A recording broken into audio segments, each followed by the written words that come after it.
2026년 대한민국 부동산 시장은 지금 거대한 전쟁터 한가운데 있습니다. 한쪽에는 내 집 마련이 절실한 사람들의 목소리가 있고요. 다른 한쪽에는 어떻게든 시장을 안정시키려는 정부의 강력한 의지가 있죠. 이 둘이 지금 정면으로 충돌하고 있는 겁니다. 그래서 오늘 이 거대한 줄다리기가 과연 어디로 향할지 한번 제대로 들여다볼까 합니다. 보이지 않는 손, 즉 시장이 승리할까요? 아니면 막강한 힘을 가진 정부가 이길까요? 어쩌면 이 질문의 답에 우리 모두의 미래가 달려있을지도 모릅니다. 48%. 이 숫자가 뭘 의미하는 걸까요?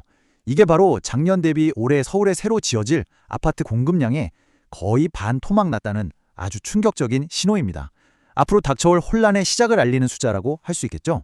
자, 그럼 이 거대한 부동산 전쟁을 제대로 이해하기 위해서 지금부터 이 전쟁의 핵심적인 전장들을 하나씩 따라가 보겠습니다.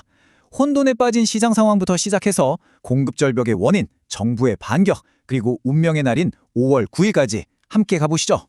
첫 번째 전장, 바로 혼돈의 시장입니다. 지금 시장은요, 단순히 가격이 좀 오르내리는 그런 수준이 아닙니다.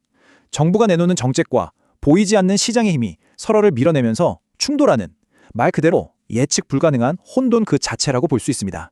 그럼 이 모든 혼란의 불씨를 당긴 가장 근본적인 원인은 뭘까요? 바로 거대한 공급 절벽입니다. 왜 이렇게 갑자기 역사상 유례없을 정도로 새 집이 부족해진 건지 지금부터 그 속을 파헤쳐 보겠습니다. 이 그래프 하나가 지금 상황을 아주 명확하게 보여줍니다. 불과 몇 년 전만 해도 서울에 매년 평균 4만 7천 채의 새 아파트가 공급됐거든요. 그런데 지금은 어떻습니까? 2만 8천 채로 뚝 떨어졌습니다. 이 사라져버린 거의 2만 채의 집. 이게 바로 지금의 불안을 만들어내는 보이지 않는 압력인 거죠. 근데 이게 단순히 한 가지 문제 때문이 아니라는 게 더 심각합니다. 원자재값 올랐죠? 인건비 비싸졌죠? 재개발 사업은 줄줄이 멈춰섰죠? 이 모든 악재가 한꺼번에 터지는 그야말로 퍼펙트 스톰이 덮치면서 새 집이 지어질 길을 그냥 원천 봉쇄하고 있는 겁니다. 자, 이렇게 시장이 공급 부족으로 신음하는 동안 정부는 그럼 가만히 있었을까요? 아닙니다. 이제 전쟁터의 반대편으로 가보겠습니다. 이 시장을 잡기 위한 정부의 반격은 과연 어땠을까요? 여기서 아주 흥미로운 지점이 나옵니다. 바로 전문가들의 성적표인데요. B학점, 그리고 85점. 점수 자체는 나쁘지 않죠? 두 전문가 모두 정부의 장기적인 공급 계획 같은 큰 방향은 긍정적으로 평가해요.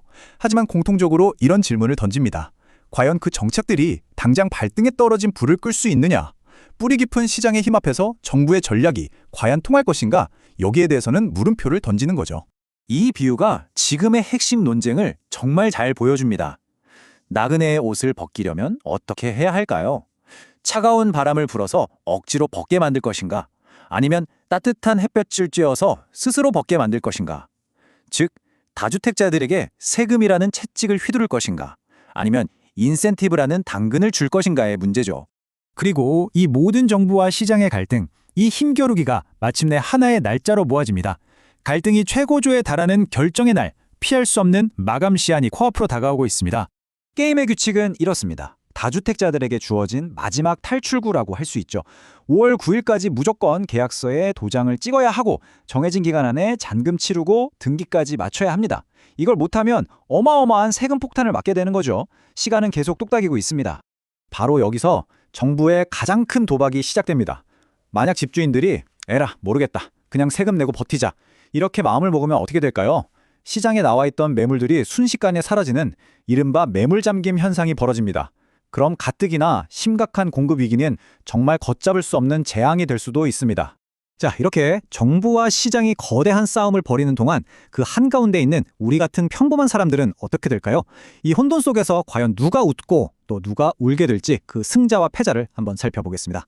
그런데요, 이 혼란 속에서 아주 흥미로운 기회가 하나 생겨납니다. 다주택자들이 세금 때문에 급하게 내놓은 매물들 덕분에 무주택자들이 강남 같은 인기 지역에 진입할 수 있는 작은 틈이 열린 겁니다. 심지어 기존 세입자도 계약 기간까지는 그대로 살 수 있도록 보호해주니까 구매자와 세입자 모두에게 나쁘지 않은 그야말로 일석이조의 효과를 노린 정책이죠. 이 부동산 전쟁의 여파는 우리가 매일 걷는 동네 길거리의 모습까지 바꿔놓고 있습니다. 혹시 요즘 새로 생긴 상가들이 예전보다 점점 작아지고 있다는 생각 안 해보셨나요? 개발업자들이 비싼 공사비를 감당하기 위해 큰 가게 하나 대신 작은 가게 여러 개로 쪼개서 분양하는 겁니다. 배달 전문 음식점이나 1인 가게가 늘어나는 것도 다 이런 변화와 관련이 있습니다. 자, 지금까지 우리는 이 치열한 전쟁의 한복판을 정신없이 달려왔습니다. 이제 한 걸음 뒤로 물러나서 이 모든 것들이 결국 어디로 향하고 있는지 우리 주택시장의 미래에 대한 큰 그림을 그려볼 시간입니다. 결국 핵심은 이겁니다. 집이 더 필요하다는 시장의 절박한 외침과 더 이상은 안 된다는 정부의 강력한 규제. 이 두 거대한 힘이 정면으로 부딪히는 한 간단한 해결책이란 존재할 수 없다는 거죠. 마지막으로 이 질문을 던져봅니다. 만약 시장이 결국 사람들의 마음, 즉 민심이라면 정부는 이 민심을 힘으로 억누르려고 해야 할까요? 아니면 따뜻하게 보듬어 안고 가야 할까요? 어쩌면 이 질문에 대한 답을 찾는 것, 그것이 이 기나긴 전쟁을 끝낼 유일한 열쇠일지도 모르겠습니다.